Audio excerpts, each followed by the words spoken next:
Hey, how y'all guys doing? Welcome back. It's your boy Jay Larone with Jay Larone Presents, where we present the facts, foolishness, and black female fuckery, right? Today we're going to be talking about the facts and foolishness, but it won't be of the black female fuckery. This one is going to be of the black male fuckery, right? This is going to be basically some hatred being thrown out or some jealousy. We're going to talk about Jason Whitlock, right? Where he did an interview with three of the greats of the NFL football league. He was talking to Warren Sapp, Seth Joyner, and Brett Favre, right? And they was discussing Deion Sanders. And in this episode, Jason Whitlock, he was basically hating on Deion, right? I think this was right after they won against TCU, before they played the second game, in which they won that game as well, right? I think they played Nebraska the second game and they won. But anyway, Jason Whitlock was basically hating on Deion, right? Saying that he doesn't like Deion's arrogance. Deion has a right to be, but Deion has been that way for a long time. Deion has always been the arrogant type, or cocky, or outspoken, however you want to call it, right? But it works for him, and people know that Deion's type person, when you come at him, he gonna come at you back, right? Especially when people were talking about how he couldn't win at Colorado, then he goes out and wins. You know what I mean? So of course he's gonna have something to say to the reporters about it. But Jason didn't like that. Jason is saying that Deion is too cocky, he's too arrogant, and he doesn't think that Deion. They were talking about do great football players make good coaches? And to Jason's basically saying Deion is too arrogant to be a good coach. Oh, you know what I'm saying? So let's just go ahead and take a listen.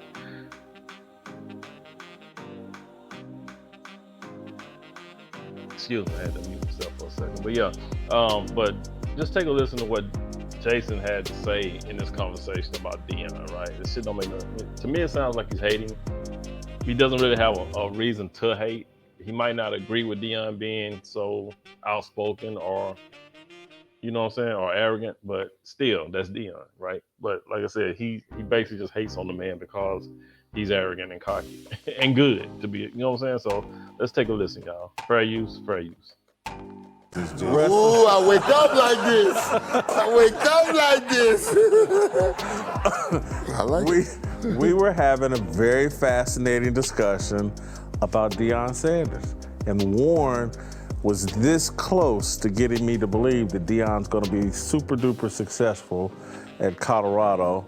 I'm still not all the way bought in, but and it started because Brett Favre was like, oh, Warren would make a great coach. And I'm like, Warren Sapp would make a great coach? Get out of here. And Warren's been down with Deion at Colorado. You've seen it all firsthand. They pouring concrete. Just know this. Y'all, and Seth, I'm gonna lump you in, even though I don't know your thoughts. Y'all all probably think the Deion thing's gonna work. Warren, you start us off. I'm fully in, because the man is so consistent and patient with them young men, and then he surrounded himself with good coaches around him. It's not just him. It's not just him. If it was just him, I'd be like, Prime, you can't do this all by yourself, baby. You're a Florida boy, and I know we walk around with chips on our shoulders and think we walk on water, but that's just too much. He's got a great staff with him, and the kids are all in. When he's in front of them talking, I mean, it's almost like they're in a trance. And you know how that is when you got a football team on one beat. When you got a football team on one beat, we can do whatever we want to do because we're all rowing in the same direction. And when you have that as a football team, that's special. I'm just telling you, he's a special individual leading a special group of men out there right now. And he brought it, and it's him. He brought them all. This is his. So I'm just telling what I saw with my own eyes. And if I didn't see it with my own eyes, I wouldn't have came home, got on a plane, went back to Dallas with him to TCU. I just great players, I don't think, make great coaches. Not always. Not always. Usually never. I don't think ever. Usually never. There's always an exception to the rule. It is. We'll name them. Deion Sanders. Deion Sanders will be that. We won game. No. He won at Jackson State, didn't he? Wait, let me ask. Sorry, I was muted. But did y'all hear that?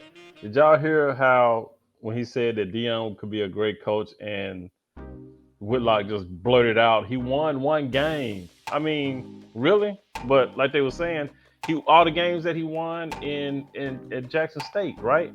The good he did at Jackson State and how they treated him. You know what I'm saying? But the fact of the matter is, he won. He won at Jackson State. Then he won a game, the first game of the year at Colorado. And Jason Whitlock he won one game like that wasn't nothing, right? I mean, you can tell it's like Jason Whitlock is just, he gets upset, it seems like, when people give Deion praise, right? I mean, that shit doesn't make no sense. To me, it's like he just pure hating and jealousy. About Deion. What is it about Deion besides him being a great player that makes you doubt that he can? Arrogance. Okay. Arrogance. A little male jealousy right there. No. Listen, I know what he did. That's exactly what it is. It's that male jealousy. You gotta have that supreme confidence that you can go out there and shut out 1/3 of the earth. I disagree. Warren, I've watched all you guys play, and I have tremendous respect. Didn't you finish runner-up for Defensive Player of the Year? And I mean, you guys are all special level players. I watched all of you play. You're incredibly gifted, and I think a lot of times incredibly gifted people have flaws that their gifts make up for, but they think their flaws are part of their strength. And Deion was not the greatest corner to ever play the game, in my opinion. That's fine. Because of his arrogance. God bless. Just because of his arrogance. No. I'm saying I don't think that's what made him great. God gave him some incredible gifts in the womb, and he maximized that and worked hard and did all that. But it's not the arrogance. The arrogance to me is a shield or a beard for some insecurity, and just to be quite honest, when I see people that over the top, when I see people, he's my age, we're 56, we're the same class, I see people still wearing gold chains at 56, that's some insecurity, because I bought some gold chains. And I never wore gold chain in the beginning, but I got me a nice Cuban. So Deion's insecure because he's arrogant, because he believes in himself and he believes in, what he's doing in his team. So because you're arrogant, you got some insecurities. Nah. That's what Jason Whitlock is alluding to, which, to me, he's reaching. Ain't the level I'm talking about. He run around with Run DMC. And again, I'm not a Deion hater.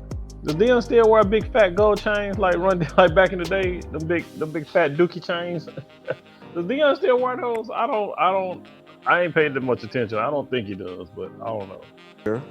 I just got a little male jealousy. I don't. I really don't. I would love for Deion to be a success. Humility is at the foundation of all sustainable success. Sustainable success. Swagger and all this other stuff we love to talk about, we love to rap about it, we gotta have it, put it on display. Yeah. That's all worthless. But his patience makes some of the things you were telling me. No, I'm telling you. Are humble acts. I'm telling you. The patience, the work ethic. You talking about when he's driving 90 minutes to go coach high school football. Yeah. That's humility. Yes. But I see too much arrogance to think that it's sustainable. But I'm open to being proven wrong. See, I like that. You open for it. Without question. Okay. When I watched Deion and when I watched what happened, okay. So I got into a little dispute on social media because somebody fired. They were talking about, he was over the top. And I said, and I'm part of the media now. But I think one of the greatest injustices and one of the greatest problems with the media is that when someone... So for y'all that don't know, this is Seth Joyner. He was a linebacker. I think he was drafted by Philadelphia back in '86, I believe. He played for a few teams though. I think he wound up retiring with the Denver Broncos or somebody.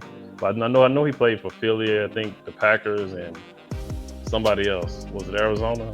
And then he wound up with Denver or something like that. But yeah, he was a good linebacker. But yeah, he bounced around, through a few teams. Write something or someone says something and they get proven wrong, they don't have to eat crow. They don't have to go back and recant. They don't have to go back and say they got it wrong. See, my brand is that, I don't bite my tongue. I tell it like it is, and it might not work on a national level sometimes, but that's in Philly, that flies because that's what they want. But when I get it wrong, like I said, Brandon Graham will never be a double-digit sack guy because I've been around football long enough to know I can look at a guy and tell you, guess what, he got 11 sacks last year. The minute he got 11 sacks, I went on air in postgame and said, hey, I got it wrong. Congratulations to Brandon Graham. I sent him a text, okay? And I think that's the way it should be. But you can't talk about Deion and you can't talk about his kids and what they can and what they can't do in the national media and think he ain't gonna come at you. You know who you're dealing with. Right, exactly. He's been arrogant, and I won't say arrogant. I'm gonna call Deion one of the most confident football players that I ever seen in my entire life. Yep. He's overly confident. If everybody else walked in that kind of confidence, they'd be amazed at what they can accomplish, okay? So you can't come at him and think that he's not gonna come back at you, You just can't. Ed Werder didn't come at him. That wasn't Ed. It wasn't Ed he was talking to Ed Werder. Now listen to this. This is how Jason has to be right. Now, Sapp is going to sit down and tell this dude that he was there, and he, talked to some of the people that was there, right? But Whitlock is going to still say that Sapp wrong, because Whitlock has to be right. I missed this. What are y'all talking about? The guy wrote an article saying all this buzz in college football right now. Sapp, you in my lane. I'll show you the guy. No, it wasn't Ed Werder. It wasn't Ed. Sapp. It wasn't Ed. Why would he be asking Ed Werder if he believed? What did Ed Werder write? Sapp. You know me and Ed Werder are peers. Brother. This would be like me arguing with you about Joe you're Green. not. When I'm sitting here, I know the guy that he was I know Ed Werder. It wasn't Ed Werder. It was Ed Werder. What did Ed Werder write? He didn't write anything. When you say I read that bull junk, because you can hear the guy's voice in the exchange. He was talking to Ed Werder. It's an Indian reporter named Shadiq something, and he wrote all this noise about Colorado. we're just basically gonna be talking about a 2-10 team or worse. Ed Werder, I'm friends with Sap. Here we go. I'm friends with. You wasn't there. I talked to Ed Werder. Ed Werder cannot say Heard that Ed Werder's voice say, believe in what? That was Ed who said believe in what? I know Ed Werder's voice. Oh, no. We're peers. No. This is like me arguing with you about Derek Hey, Brooks. you wasn't there. I got the video from the boys that's in there. I know exactly who he's talking to. I can show you the reporter with his tweet, because I even tweeted him. Come on, stop it. After a while, I just let him sack me. I do. That's what I'm gonna do. What did Ed Werder write? He didn't write anything, and that's Exactly. why. He ain't talking to him. He said, I read that mess that you wrote. Do you believe?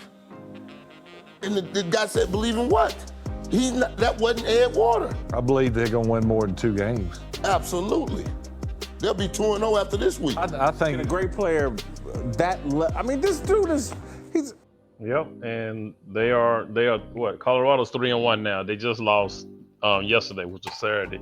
They just lost to Oregon, but yeah, they are 3-1 now. But still, what's the problem with Deion being arrogant or overly confident or whatever? It's stupid that Jason is getting into this about Deion for whatever reason. I don't think any of you guys could be great coaches. You're too great at players. But I could. No, You could. you know what you got to be. you could be a great coach. I could. You know what you Your got to dad be. was a high school coach. But now, later in my, Later in life, because we've learned. and I'm not. What happens with great athletes is literally though. I mean, you have so much success, you get so much adulation, you get that it clouds things, and you do start believing. You make your own self an idol. You make your own, and it's called idolatry. You make your own self an idol. I've been through it to a lesser level, to a far lesser level, but again, had a lot of success. Gave y'all almost won. So wait a minute.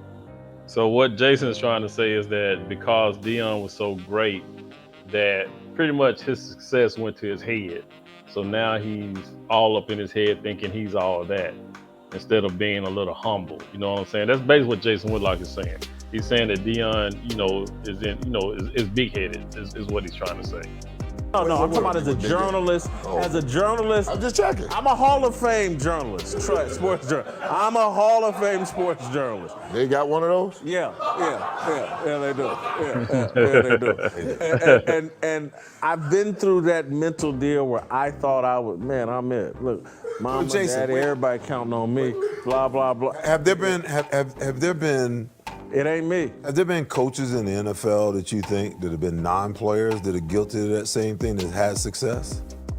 Guilty of the coaches are arrogant. Yes, all of them. Even Bill Belichick's arrogant. Absolutely. He's had a ton of success. That's the only way you can be successful, though. I know, So when you pick a rugby player in the third round and play like it's something that's good for the team. The smart ones are at war with their arrogance. Deion is leaning into his arrogance and confidence. He thinks it's what makes. How do you know, Jason, that somebody's at war with their arrogance? How can you tell that Deion's not at war with that Deion? He said Deion is leaning into his arrogance. Like, I mean, come on. I mean, it's like he's making this shit up on the fly. Him successful. That's a mistake. I think you need to visit him. You ain't seen him in a while, have you? Well, no, I haven't. And You so, need to go visit him. and so all I can do is look. And that's what it is. Jason just going off of what he see Deion doing on these on commercials, or not commercials, but on when they in these press conferences, right? He's just seeing on social media, probably on TikTok, and when Deion do these interviews, that's all he's seeing. He's not really there to actually talk to Deion and shit like that. He don't hang around Deion, so he don't know. He's just going off of his perception. Look at his post-game press conference. He came into his post-game press conference, sat down, screaming receipts, then sat down and started talking about his kid, Shador, and then and then himself, and then finally, and then he started picking on Ed Werder and other people in the media and all this other stuff. And finally he got around to by Monday, when he started going on Skip Bayless's show and Pat McAfee, he finally got around by Monday to start talking about the kids. Everybody else. And Deion is well-intentioned. But what happens and you guys know it because y'all have had a lot of success. You've been star athletes in junior high, high school, college, pros. And when you're paying all the bills, people don't question much of what you do. And it can create an arrogance that you need to be humbled from. And so there's, and because I've been through it. I've needed to. So now Jason's trying to say people are not, making these guys humble. Like people are just riding along, agreeing with whatever they say and do. Basically being enablers and not, holding them accountable for, I guess, talking out of pocket or whatever. You know what I'm saying? So yeah, I mean, let's keep going. Be humbled greatly. And very You're a bad child too, so it might, yeah, that's what I'm saying. It might all be in one big cylinder here. You're just spinning around. Needed to be and that's all I'm saying. For long-term sustainable success, that arrogance is gonna bite Deion in the rear end, in my opinion. I'm rooting for him. I hope that he finds this humility. I hope he hears me if he happens to hear this in context. I would love for Deion. You know who who I had a very negative opinion of for years? Michael Irvin.